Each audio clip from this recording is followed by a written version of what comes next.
Hello friends, good morning. কেমন আছো তোমরা? আশা করি খুব ভালো আছো। আর আমার ব্যাপারটা তো তোমরা মোটামুটি জানো। তো আমি রেগুলার ভিডিও দিতে পারছি না, তোমাদের রিকোয়েস্ট ভিডিও রাখতে পারছি না। তো তোমরা জানো শাশুড়ি মা মারা গেছেন, আমি কমিউনিটিতে দিয়েছিলাম। তো যাই হোক, চ্যানেলটা তো চালাতে হবে। একদম ডাউন হয়ে মানে যাওয়ার আগে যতটুকু আমি ভিডিও আপলোড দিতে পারি।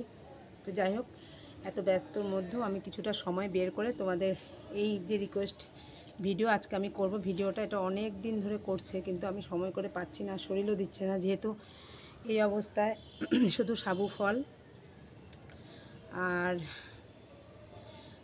হবিষি করতে হয়, এক সিদ্ধ ভাত, তাও আবার প্রতিদিন নয়, শনি মঙ্গল বৃহস্পতির দিন বাদ দিয়ে। তো বাকি দিনগুলো হবিষি, একবেলা সেদ্ধ ভাত। তো সেই অবস্থায় শরীর একদম ঠিক নেই। যাই হোক, তার মধ্যে সংসারে যখন সব কাজ করতে হচ্ছে, তো এটাও ভাবলাম যে করি। তোমরা এত রিকোয়েস্ট করছো, ছাদে চলে আসলাম। ছাদে রোদও উঠে গেছে। তো সকাল থেকে একটু মেঘলা মেঘলা ছিল। তো ভিডিওটা করে স্নানে যাব, স্নান করে তারপরে শাড়িটা পরবো, যে অসহ্য গায়ে যে শাড়িটা পরতে হয়।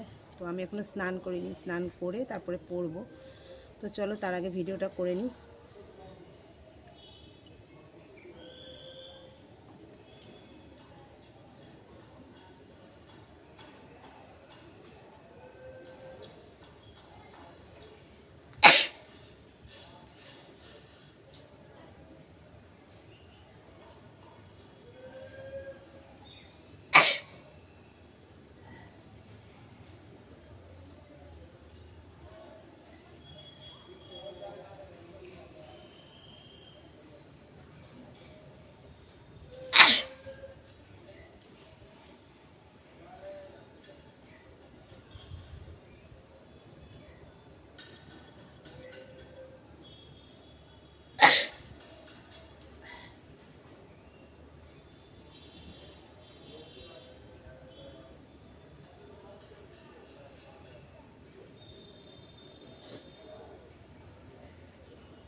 তো এই যে দেওয়ালে মুছলাম দেওয়ালে। তো রিকোয়েস্ট করেছিল আমার সর্দিটা বের করে দেওয়ালে মুছতে, কিন্তু এই ধরনের ভিডিও আমার একদম ভালো লাগে না। তবু তোমাদের রিকোয়েস্টে করা আর কি।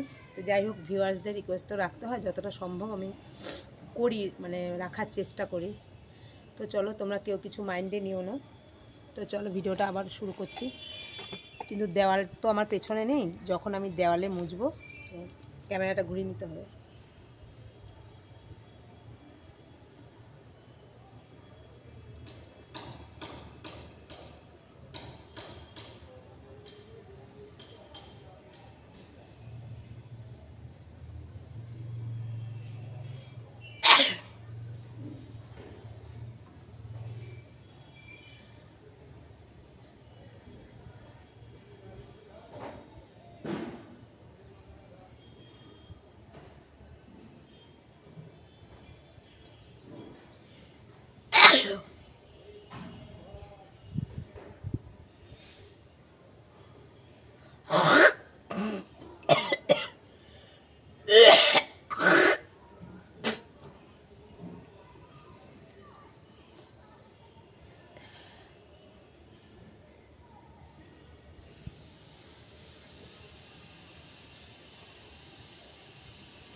তো চলো আজকে ভিডিওটা আর বেশি বড় করলাম না, যেহেতু শরীরটা ভালো না, তো অনেক কষ্ট করে ভিডিওটা করলাম। কেমন লাগলো তোমরা জানিও। তো শাশুড়ি মায়ের কাজটা হয়ে গেলে যখন স্বাভাবিক জীবনযাত্রায় ফিরে আসবো, তখন আস্তে আস্তে আবার তোমাদের ভিডিও দেওয়া শুরু করব। তার ফাঁকে কতটা কি করতে পারবো। তো চলো আজকের মতো এখানেই শেষ, আবার আসবো অন্য একদিন অন্য একটা ভিডিও নিয়ে। টাটা।